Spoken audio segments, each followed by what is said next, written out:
हम तो इतना दिनों से काम करते हैं, बचपन से ही अभिषेक घोषाल को काम करते हुए देखा, उनके पिताजी के साथ में हमने काम किया है। 25 साल यूपी में हम सब लोगों ने मिलकर काम किया है। पता नहीं किसकी नज़र लग गई है और ये सारा थोड़ा बिगड़ते गया और तो बहुत ही दुर्दैव मैं समझता हूँ। फायर ब्रांड नेताओं की सूची में जी हाँ, टॉप पर रहते हैं राज ठाकरे।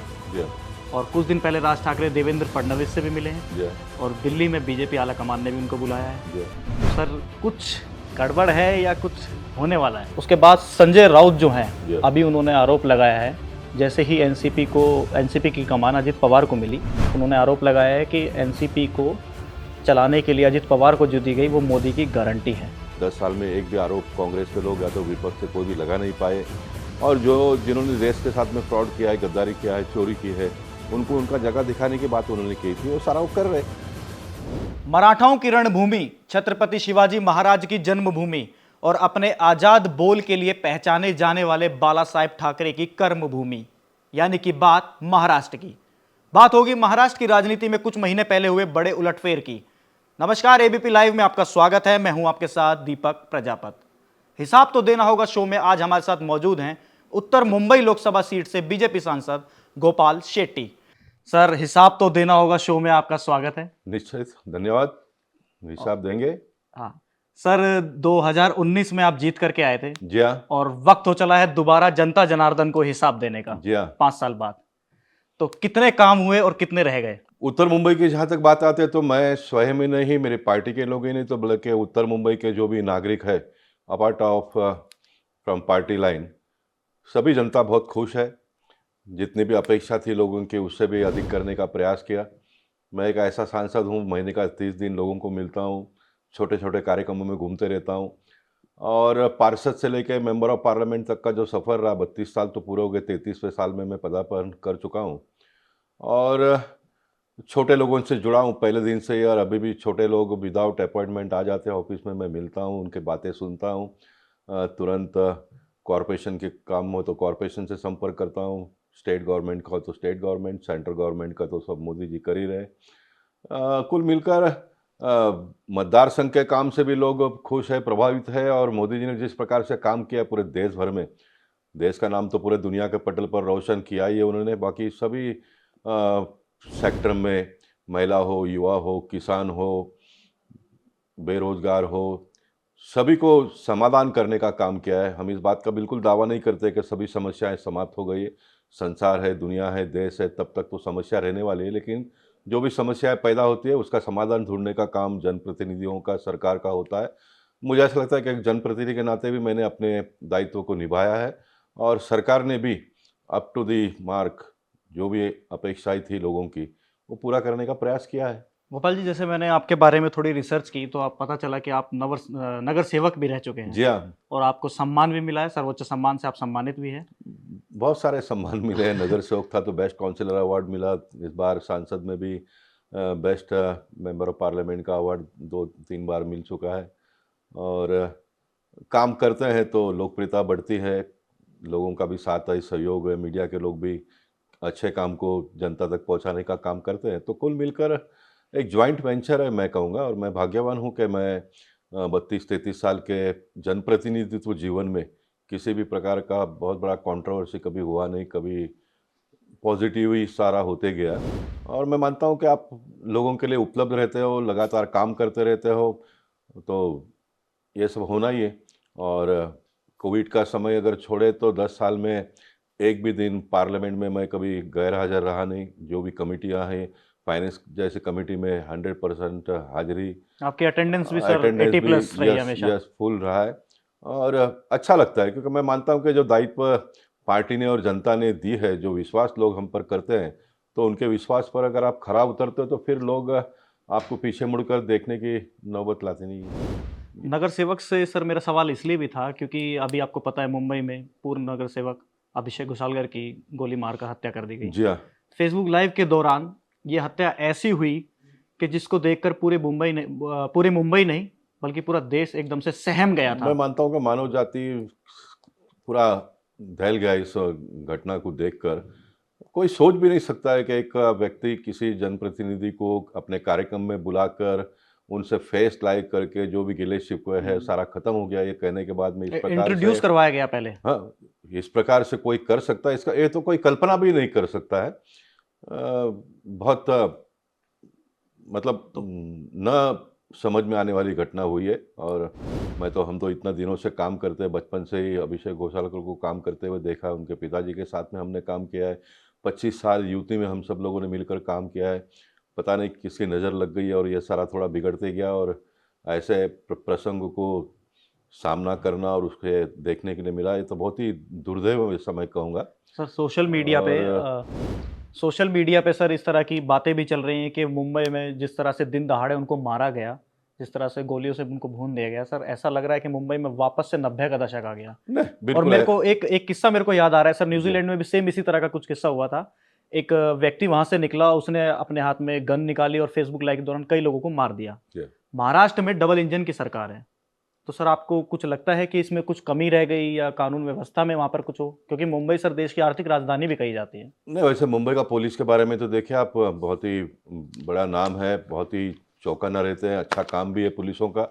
लेकिन उसके बावजूद भी मैंने पुलिस कमिश्नर को एक चिट्ठी लिखी है आज ही, कि एक इस प्रकार का व्यक्ति, जब एक घोषालकर जी ने, जब जिसने मारा मोरिस ने, मॉरिस उसका कोई लड़की के साथ में कुछ प्रॉब्लम हुआ था, तो उसने घोषालकर के पास तो गए, अभिषेक के पास।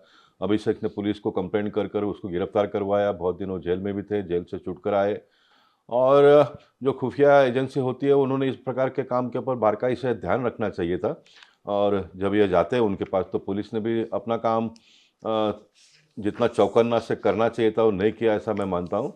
और दूसरा, एक चिट्ठी मैंने आज डेप्यूटी पुलिस कमिश्नर को ये भी लिखा है कि इस प्रकार के रिवॉल्वर के लाइसेंस जितने भी लोगों को दिए है, उसका आप ग्रेड बनाइए, चाहे तो 1 2 3 जो भी ग्रेड है, जो बिजनेसमैन है उनका एक अलग, जो एटलीस्ट एक लिस्ट में तो रहे कि हाँ, थोड़ा अलग अलग करके, मानो कि अभी पॉलिटिशियन लोगों को कोई पुलिस बॉडीगार्ड करके सिक्योरिटी के लिए देते हैं, तो उनके पास जो रिवॉल्वर होता है उसको रोज पुलिस स्टेशन में जाकर जमा कर देना पड़ता है रात शाम को।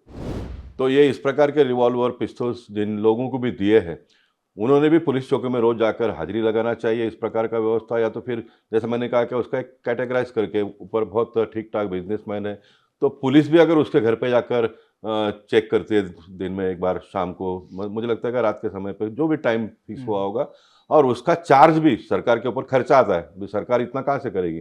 तो इस प्रकार का प्रोटेक्शन जिसको चाहिए, उन्होंने सरकार को पैसे भी भरने चाहिए। मैं चाहूँगा कि आने वाले दिनों में मैं सरकार को ये भी कहूँगा कि लोगों को रोजगार की बहुत बम हो रही है, तो ऐसे लोगों को पुलिस में ज़्यादा से ज़्यादा भर्ती कर लो, और इस प्रकार के जो लोग हैं उनके पास से भी, इनके पास से जो भी पैसा चार्जेस लगता है वो ले सकते हैं। तो एक लॉ एंड ऑर्डर भी मेंटेन रहेगा, लोगों की जान माल की भी हम रक्षा कर पाएंगे, और जो ज़रूरतमंद है उनको हम जॉब भी दे पाएंगे। तो इस प्रकार की जो घटना हुई है, उससे हमको आने वाले दिनों में कुछ सीखना चाहिए। और निश्चित एक सांसद के नाते जो भी मुझे लगता है सिस्टम को बताने का, वो मैं बताने का प्रयास करूंगा।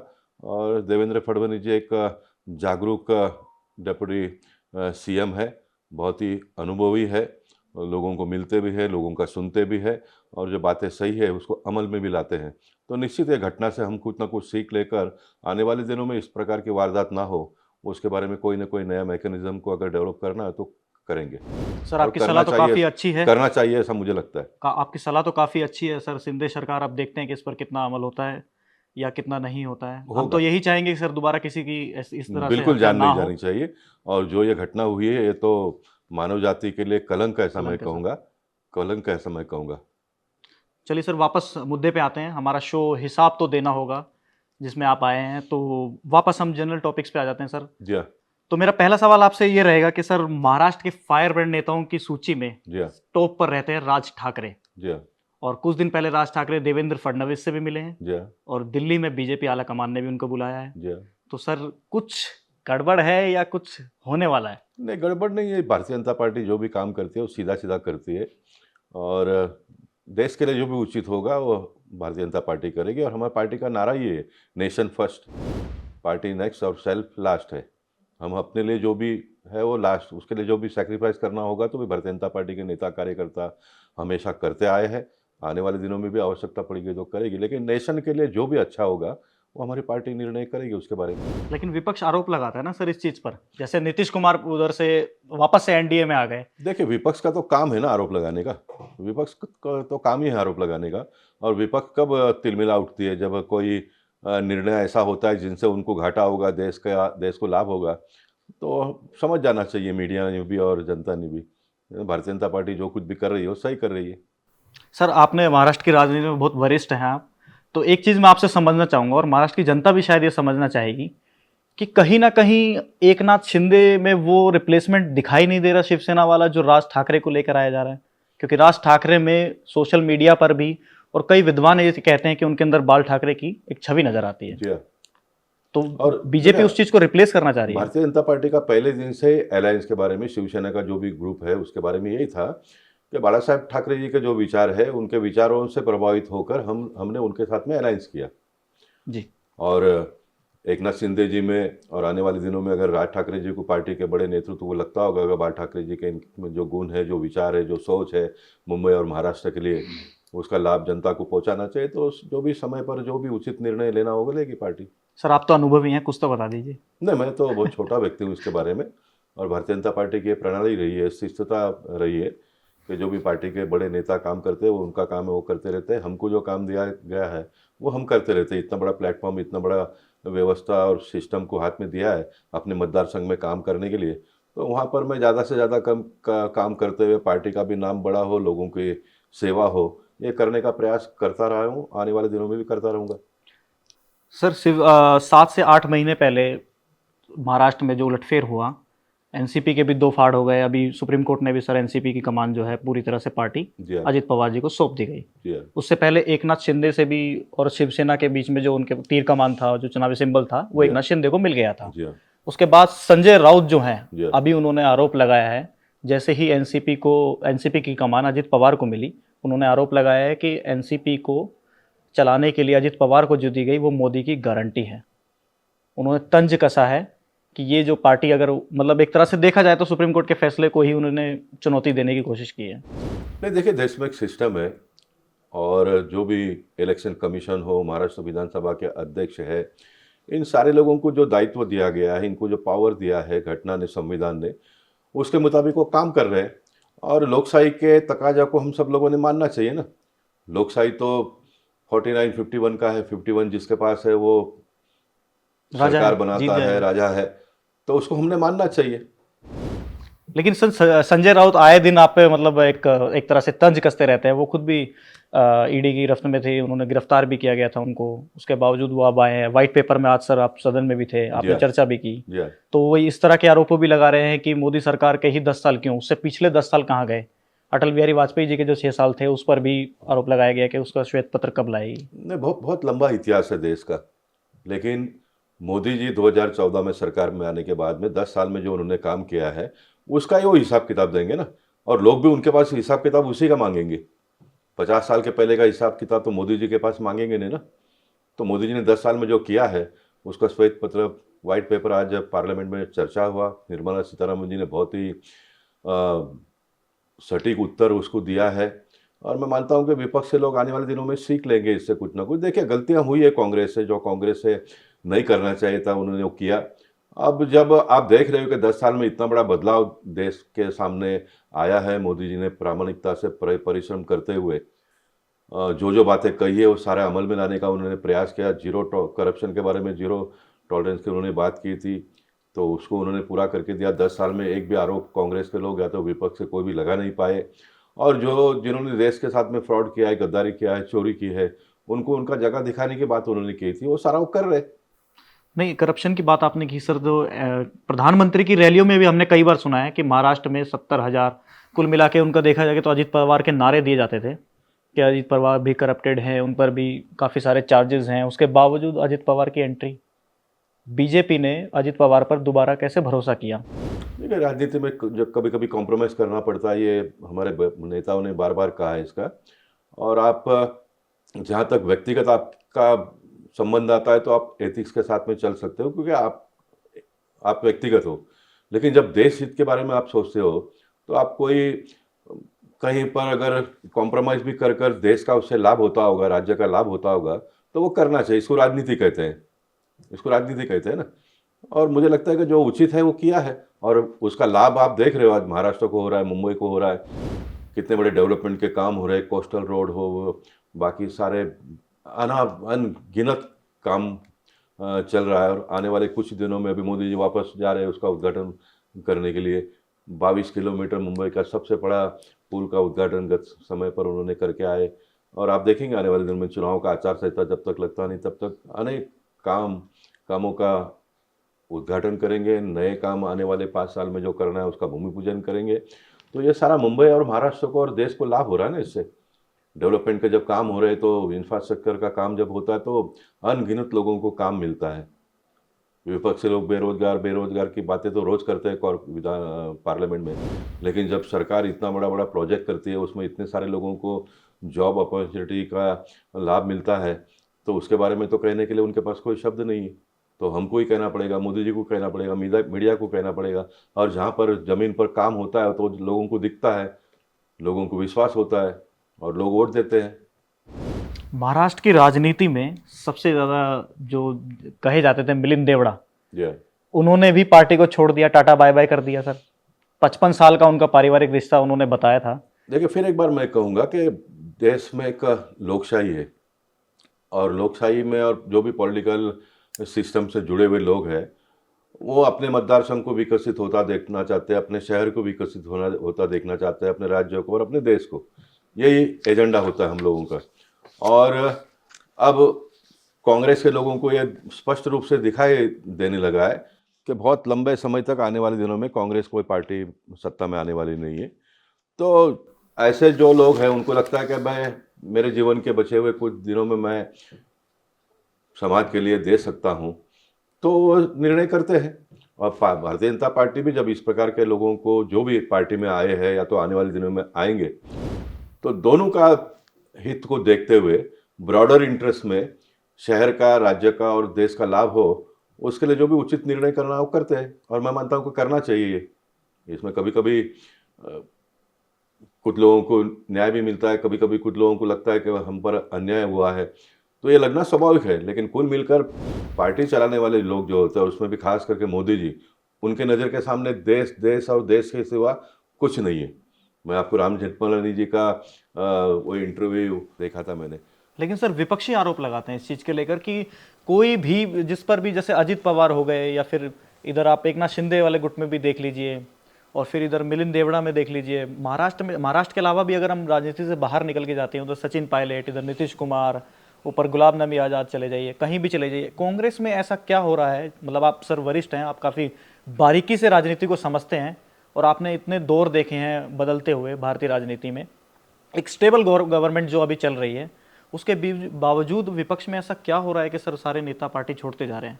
मिलिंद देवड़ा बहुत बड़ा नाम है राजनीति में सर, महाराष्ट्र की राजनीति में। जी, मैं यही कहूँगा, ज्योतिरादित्य सिंधिया का आपने बात कही आपने। अब वो कांग्रेस में थे तो उनकी क्या स्थिति वहाँ पर थी ये तो हमने 10 साल में देखा।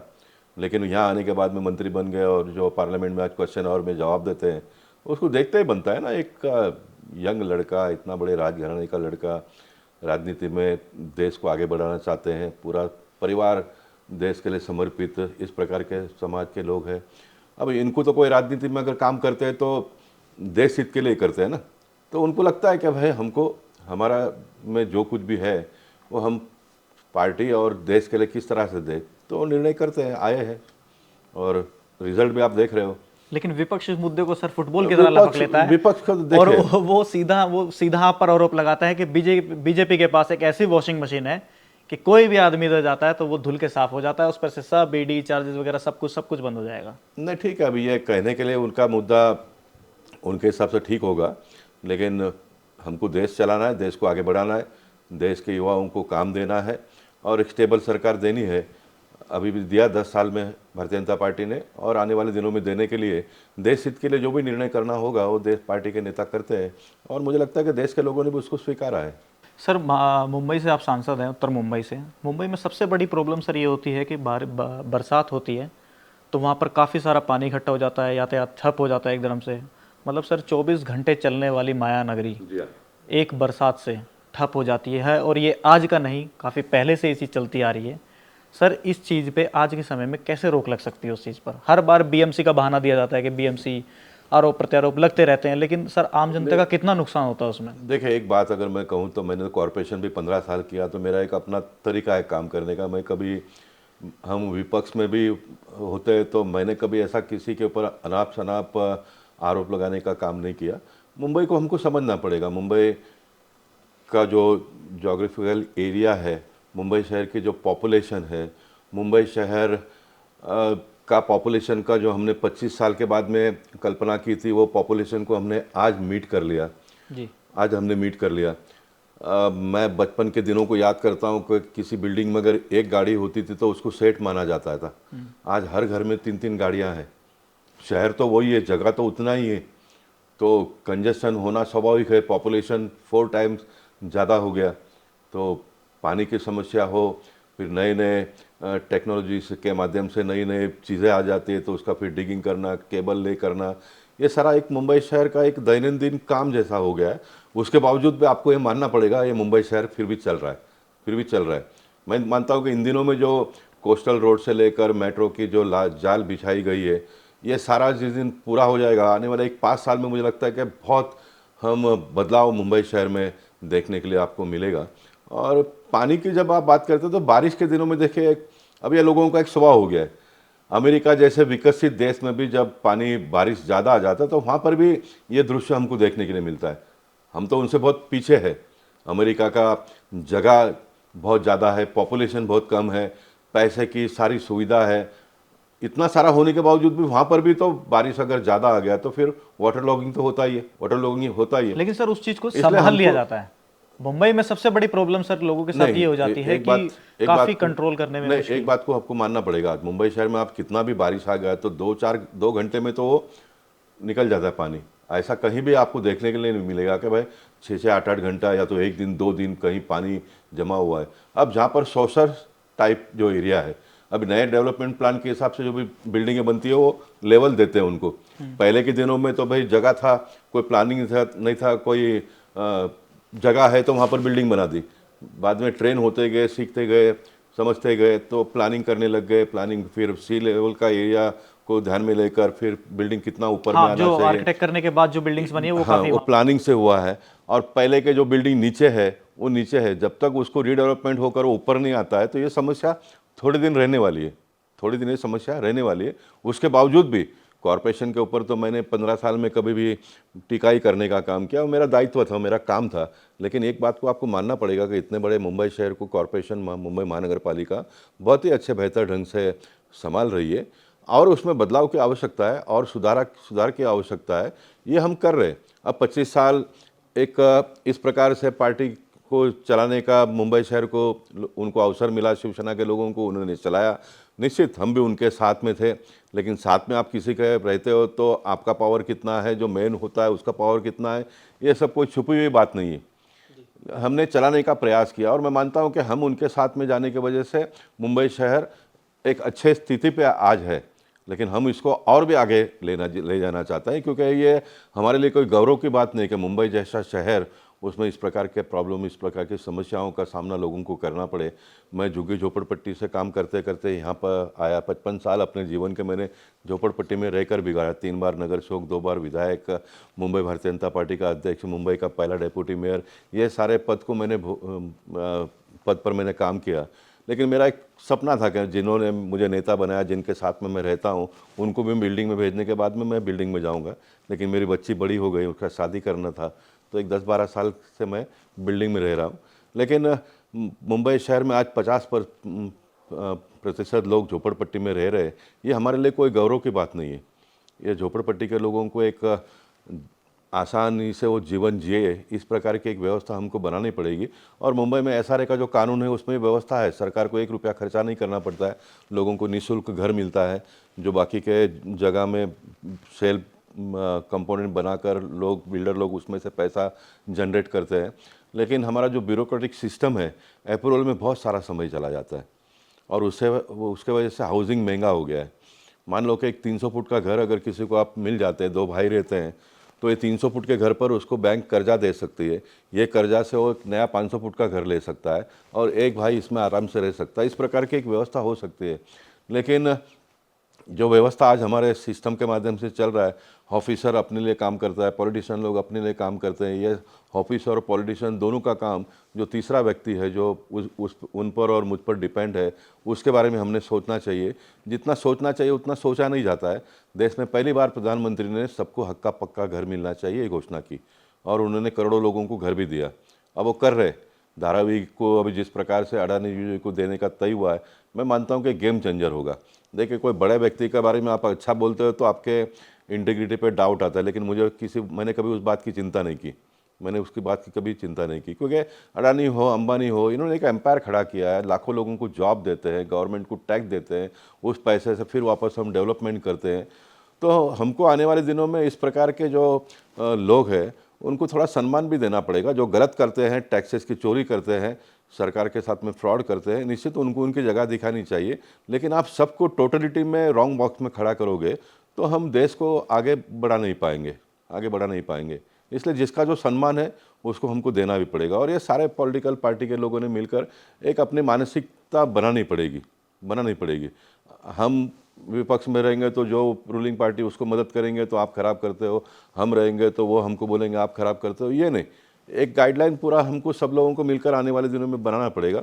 और मुझे लगता है कि जो इन दिनों में बच्चे पढ़ लिख कर आगे आ रहे हैं और ये जब पॉलिटिक्स में प्रवेश करेंगे तो एक वातावरण बदला हुआ हमको देखने के लिए मिलेगा। निश्चित पॉलिटिकल डिबेट हो या तो विरोधाभास बहुत होता रहता है, एक दूसरे के ऊपर टीका टिप्पणी हम लोग करते रहते हैं, लेकिन इस बात को हमको सबको मिलकर मानना तो पड़ेगा ना कि सब लोगों ने मिलकर देश को इतना आगे तो बढ़ाया है। और मोदी जी जैसे प्रधानमंत्री मिलने के बाद में फास्ट ट्रैक पर आगे बढ़ रहा है। और आने वाले 5 साल में मैं आपको बताता हूँ, आने वाले 5 साल में देश इतना तेज़ी से आगे बढ़ेगा जो कल्पना भी कोई नहीं कर सकता है। और ये विपक्ष के लोग आज जो बॉम्ब जो कर रहे हैं उनके पेट में दर्द यही है कि आने वाले 5 साल का भारत उनको भी दिखाई देता है कि भारत देश कहाँ जाने वाला है। इसलिए वो चिल्ला रहे, देखेंगे कितना चिल्लाते हैं। लेकिन भारत देश की दुनिया की तीसरी अर्थव्यवस्था करने का दावा मोदी जी ने किया है। निश्चित करेंगे। ये कितना गौरव की बात है ना। 11वें नंबर पे तो है, हम 5वें नंबर पे आ गए 10 साल में। अप्रिसिएशन करना चाहिए, मोदी जी के बारे में कोई अच्छी बातें करना चाहिए। मैं मानता हूँ कि आज इतने बड़े पद पर काम करते हुए भी मोदी जी से कितने दुखी होंगे वो आज, इतना सारा करने के बाद। लेकिन मोदी जी ने अपने जीवन को पूरा देश के लिए समर्पित कर दिया है, तो उनको इस प्रकार की बातों से कोई बहुत ज़्यादा फर्क पड़ता नहीं है। बचपन से उनका जो लाइफस्टाइल आप देखेंगे तो ये संघर्ष करते करते ही यहाँ तक आए हो। और जितने भी देवी देवताओं के बारे में भी हम अगर पीछे मुड़कर देखते हैं, जितने भी महापुरुष हमारे देश में हुए जिनको हम लोग आज याद करते हैं, उनके नामों को, उनके विचारों को लेकर जीवन जीने का प्रयास करते हैं, तो उनके जीवन काल में भी ये सारा हुआ ही है। छत्रपति शिवाजी महाराज की अगर हम बात करें, कितने यातनाएं उन्होंने सहन किए। उनकी माता जी जिजाऊ ने, नाम बहुत बड़ा है उनका, हम पूजा करते हैं, लेकिन उनके जीवन काल में भी इस प्रकार के सारे संघर्षों का सामना उन्होंने किया है जो आज मोदी जी कर रहे हैं। सर, सबसे बड़ी बात मेरे को आपसे बात करके पिछले 10-15 मिनट में ये लगा कि एक सांसद, मेयर और नगर सेवक, लेकिन आपके अंदर अभी भी एक नगर सेवक है। आप अभी भी चाहते हैं कि मुंबई के लोगों का कुछ भला हो। मैं आपको क्योंकि बताऊं आपने तो जिस तरह से सर धारावी का नाम लिया, थोड़ा आपने मेरा स्तर को ऊपर उठाया। मैं नगर सेवक से भी नीचे जाकर लेवल में मैं काम करता हूं और मुझे बड़ी खुशी मिलती है इसमें, क्योंकि देखिए आप मानव को एक मानव जाति का सेवा करने का मौका मिलता है। मैं मानता हूं कि इससे बड़ी बात क्या हो सकती है। हम घर परिवार के लोगों का भी, आज कितने ऐसे परिवार होंगे वो अच्छी तरह से उनकी सेवा नहीं कर सकते हैं, और हम जैसे लोगों को, देश के नागरिकों का सेवा करने का मौका मिला है। भारत देश के लोकशाही ने एक 200 फुट के घर में रहने वाले व्यक्ति को गली से लेकर दिल्ली तक का सफ़र इस भारत देश के लोकशाही को मानने वाले लोगों ने करके दिखाया है। इससे बड़ी बात क्या हो सकती है। और इतना सारा मिलने के बाद में भी अगर आप जो काम के लिए आए हो आप नहीं करोगे, तो मैं मानता हूँ कि इससे बड़ा पाप कोई हो नहीं सकता है। इससे बड़ा पाप कोई हो नहीं सकता। लेकिन भारतीय जनता नेता को देखते ही वो समझ जाती है कि लाल बत्ती, पैसा और पावर नहीं, इसलिए मोदी जी ने लाल बत्ती का कल्चर कोई ख़त्म कर दिया। गलत पैसा कोई छुए नहीं, इस प्रकार की व्यवस्था उन्होंने बना दी। आज 10 साल में आप अगर प्रामाणिकता से देखो, भले कांग्रेस के लोग सभागृह में, पार्लियामेंट में जो भी बातें करते होंगे, भाषण करते होंगे, लेकिन उनके लाइफस्टाइल में भी एक बदलाव तो आपको देखने के लिए मिलता ही है।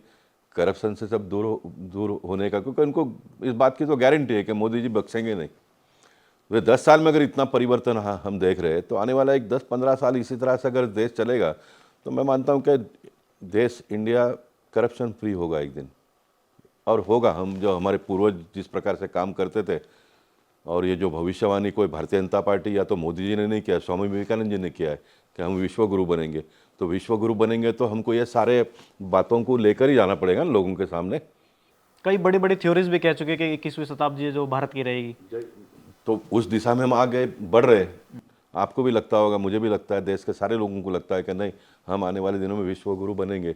तो विश्व गुरु बनते समय हमने अपने आप को परफेक्ट बनाना पड़ेगा ना, तब तो लोग हमको गुरु मानेंगे। आज हम या तो मैं और आप जिसको भी गुरु मानते हैं, हमसे उनमें कुछ अलग है, ये जब देखते हैं तो उनको हम गुरु मानते हैं ना। तो बाकी सारे दुनिया के लोग जब हमारे देश को गुरु मानेंगे तो हमारे में उनसे कुछ अलगता उनको देखने के लिए मिलेगा, तभी वो हमको गुरु मानेंगे। और ये गुरु मानने का सिलसिला प्रारंभ हुआ है। जो भारत देश वैक्सीन के लिए 10-10, 20-20 साल हमको राह देखना पड़ता था विकसित देश में से भारत पहुंचने के लिए, वो भारत ने कोरोना जैसे, मैं आपको बहुत बड़ी बात बताता हूँ, नॉर्मल समय पे आप कोई वैक्सीन निर्माण करके अपने देश के लोगों को भी देते हो और विदेश के लोगों को भी देते हो, एक अलग बात होती है।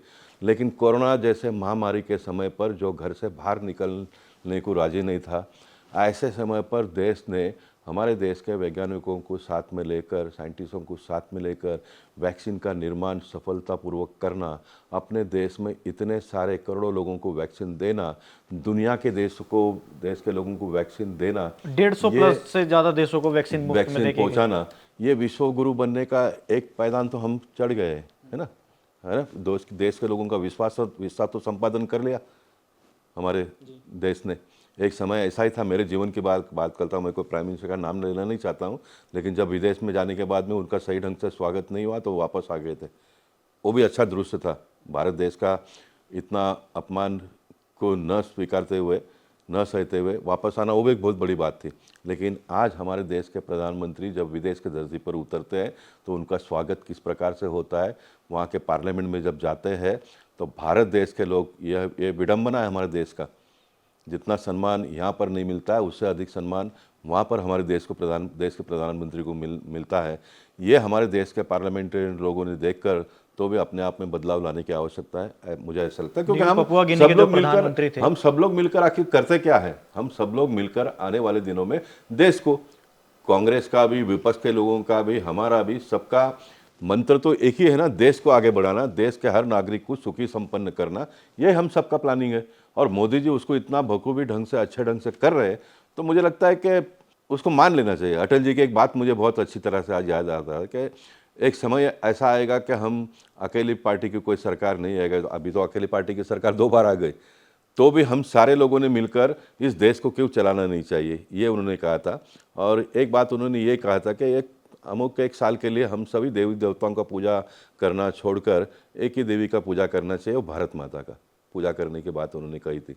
आज मुझे ऐसा लगता है कि भारत देश को बहुत तेज़ी से विकसित होता देखने के लिए, विश्व गुरु के स्थान पर भारत को पहुंचाने के लिए सारे पॉलिटिकल पार्टी के लोगों ने एक 10 साल का त्याग कर मोदी जी के नक्शे कदम पर चलना चाहिए, ऐसा कम से कम मेरा मत है। आपने अभी कांग्रेस का भी नाम लिया, तो बाकी मतलब मुझे लगता है कि बीजेपी आपसे नाराज़ हो जाएगी कि आपने बोला कि कांग्रेस भी काम कर रही है, जबकि आप चुनाव मैदान में जाते हैं तो एक दूसरे के कामों को गिनवा कर, जैसे श्वेत पत्र और नहीं, मैंने ये कहा कि अटल जी ने ये कहा था कि ये बहुत उनके प्राइम मिनिस्टर के कार्यकाल में, कि हमने इतने सारे समस्याओं के साथ में हम जूझ रहे, हमने सारे देवी देवताओं का पूजा बाजू में रखकर भारत माता का पूजा करना चाहिए। जो आज भारत माता के बारे में भी कंट्रोवर्सी बोलता है, कुछ लोग बोलते हैं हम भारत माता बोलेंगे, कुछ बोलते हैं हम भारत माता नहीं बोलेंगे। क्यों नहीं बोलेंगे भाई भारत माता? भारत माता तो भारत माता, इस देश के बहुसंख्यक लोग अगर मातृभूमि को भारत माता हम कहते हैं, आप मातृ वतन कहते हो, कोई ये तो सर हर किसी के धार्मिक ग्रंथ में लिखा हुआ है कि है जहाँ रह रहे हैं सभी लोग मानते हैं। हाँ। मदरलैंड, कैथलिक लोग बोलते हैं मदरलैंड है, तो सारे लोगों ने मिलकर इसको क्यों ना एक्सेप्ट करना चाहिए? करना चाहिए ना, करना चाहिए। तो मुझे लगता है कि मोदी जी जिस प्रकार का इन दिनों में काम कर रहे हैं, सारे लोगों ने देश को सर्वोपरि मानकर आगे बढ़ना चाहिए। एक और छोटा सा पॉलिटिकल पार्टी के लोग बढ़े या ना बढ़े, लेकिन देश की जनता तो बढ़ गई है आगे। 370 भारतीय जनता पार्टी का परसों मोदी जी ने कहा पार्लियामेंट में, 400 पार अलायंस के साथ में कहा, भारत देश के लोगों को करके दिखाएंगे इस बार।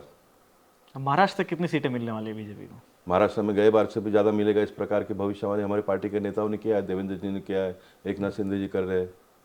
लोकसभा में कितनी सीटें, कुछ अनुमान सर, आंकड़ा देना चाहें तो आप? नहीं, वो तो चुनाव में पता चलेगा ना। और हम तो अलायंस, जितना लड़ेंगे उतना जीतने के लिए लड़ते हैं। अलायंस भी सर बाद में आप बताएंगे, अलायंस के बारे में बाद में बताएंगे, कितनी सीटें आप अपने एनडीए नहीं, वो तो अभी एक बार चुनाव डिक्लेयर हो जाने के बाद में क्या होता है वो तो सब आ जाएगा सामने। लेकिन महाराष्ट्र में अच्छी सीटें हम जीतेंगे, गए बार के जितना या तो उससे ज़्यादा जीतने का प्रयास करेंगे। सर एक छोटा सवाल मेरा फिल्म सिटी को लेकर भी रहेगा। मुंबई फिल्म सिटी जो है, जी हाँ। और जिस तरह से अभी उत्तर प्रदेश में भी एक फिल्म सिटी को शिफ्ट किया गया है, उसमें बताया गया है, तो कहीं ना कहीं सर एक ऐसा टकराव का माहौल बनाया गया था उस समय पर, क्योंकि जब तत्कालीन मुख्यमंत्री उद्धव ठाकरे थे, जी हाँ। जिस दौर पर ये बातें चली, जी हाँ। और उसके बाद आपको लगता है कि सर अगर फिल्म सिटी वहाँ पर, फिल्म सिटी अगर वहाँ से यहाँ शिफ्ट हो, या कुछ मतलब कुछ डिवाइडेड थोड़ा बहुत हो जाए, तो वहाँ के लोगों को कुछ प्रॉब्लम्स हो सकती है, या रोजगार में कुछ कमी आए? नहीं, देखिए, किसी भी राज्य के लोगों ने अपने राज्य के लोगों को अधिक से अधिक अपॉर्चुनिटी मिले, इसका प्रयास करना चाहिए। सभी प्रकार के लोगों को हम व्यवस्था खड़ी करके देते हैं तो कोई क्यों बाहर जाएगा। जैसे गुजरात में मोदी जी सभी प्रकार का, जब वो मुख्यमंत्री थे तब उन्होंने किया, आज के लोग भी जो भी गुजरात को चला रहे, आगे बढ़ा रहे, सारी चीज़ों के वहाँ पर उपलब्धता करके देते हैं। तो ऐसा बाकी के सारे राज्यों में क्यों नहीं होना चाहिए। बीच के समय में आपने देखा कि 2.5 साल महाराष्ट्र का बिगड़ गया, अभी उसको वापस ट्रैक पर लाने का काम एकनाथ शिंदे जी और देवेंद्र फडणवीस जी कर रहे, बड़े पैमाने पर उनको सफलता मिल भी रहा है, लेकिन बीच बीच में अनेक प्रकार की समस्याएं आती है, उसमें से भी उसको रास्ता निकाल कर वहाँ पर भी ध्यान देना पड़ता है। लेकिन कुल मिलकर संघर्ष करते हुए महाराष्ट्र को बहुत अच्छे स्थिति पे आज इन दोनों ने लाकर खड़ा किया है। मैं मानता हूँ कि उसका पूरा जो मतलब राज्यों में भी एक हेल्दी कंपटीशन होना चाहिए, आपका कहने का मतलब कि एक हेल्दी कंपटीशन अगर किसी राज्य में दोनों से हो रहा है तो वो अच्छा है, देश की प्रगति के लिए राज्य काफी अच्छा राज्य के बारे में हेल्दी कंपटीशन जरूर होना चाहिए। गुजरात ने कोशिश करना चाहिए कि हम महाराष्ट्र के आगे जाएंगे, महाराष्ट्र के लोगों ने कोशिश करना चाहिए कि हम गुजरात से आगे जाएंगे। इस प्रकार का हेल्दी कंपटीशन अपने स्टेट को आगे बढ़ाने के लिए, और दोनों ने मिलकर देश आगे बढ़े, यही हमारा एक टारगेट होना चाहिए। इसलिए जो भी फिल्म इंडस्ट्री के लोगों को, आज फिल्म इंडस्ट्री की पहचान मुंबई से जानी जाती थी, मुंबई ने इतना बड़ा इंडस्ट्री को खड़ा किया, बड़े पैमाने पे लोगों को जॉब मिलता है, इसमें गवर्नमेंट को टैक्सेस मिलता है इसके माध्यम से। तो फिल्म इंडस्ट्री के लोगों को अधिक से अधिक सुविधा मुंबई शहर में अगर हम उपलब्ध करके देंगे तो क्यों बाहर जाएंगे। और हमको चिंता करने की आवश्यकता आज कुछ नहीं है। कुछ पहले के दिन अगर देखेंगे और आज के दिन के, तो मल्टीपल टीवीज आ गए, चैनल्स आ गए, आज जितना भी आप ओटीटी प्लेटफॉर्म्स आ गए, इतने सारे प्लेटफॉर्म्स आ गए। इसलिए उत्तर प्रदेश में भी अगर फिल्म सिटी बन गया या तो और कोई राज्य में बन गया तो उसका हमको बहुत चिंता करने का या तो डरने की कोई आवश्यकता नहीं है। आज ये इंडस्ट्री इतनी बड़ी होती जा रही है, सभी को काम मिलेगा, लेकिन मैक्सिमम काम हमारे राज्य में मिले, इस प्रकार का एक मेंटेलिटी आपको बनानी पड़ेगी, और उसके लिए सारी सुविधा आपको देने पड़ेगी लोगों का एक विश्वास आपको जीतना पड़ेगा। पैसे कमाने वाले लोगों को सुविधा देने का हमारे मन में होना चाहिए, उनके ऊपर हम बोझ लाकर उनको हैरान परेशान करने की मानसिकता में से बाहर निकलना चाहिए लोगों ने। और मोदी जी ने 10 साल में, और भारतीय जनता पार्टी की सरकारें जहाँ पर भी चलती है तो हमारा प्रयास यही होता है कि हम लोगों को सबका साथ सबका विकास की जो बात मोदी जी कर रहे हैं, जो भी लोगों को आवश्यकता है वो सारा आपने करके देना चाहिए, और हम लोग कर रहे हो। सर अंतिम सवाल मेरा ये रहेगा, उत्तर मुंबई से आप सांसद हैं जी और काफ़ी अच्छे मार्जिन से आप जीत कर भी आए थे। जी।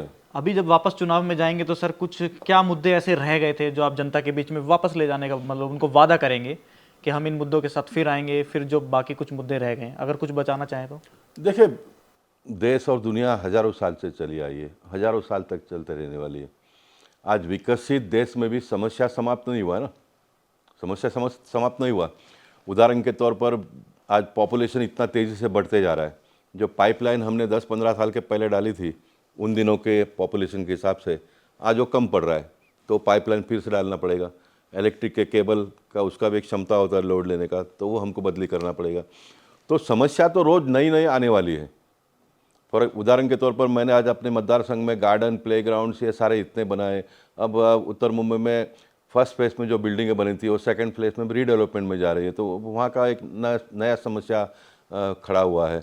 बिल्डर सही हो, बिल्डर सही समय पर काम करके दे, इसलिए नगर सेवक, एमएलए, एमपी ने सब लोगों ने ध्यान में रखकर काम करना पड़ेगा, क्योंकि शहर में रहने वाले या तो कहीं पर भी रहने वाले, उनका जो एक फिक्स एसेट अगर कुछ है अपने हाथ में सामान्य व्यक्ति का, तो उसका एक घर है, यही उसकी पूंजी है, और उसको रीडेवलपमेंट होकर समय पर वापस उसके हाथ में आ जाए, ये उसका प्रायोरिटी है।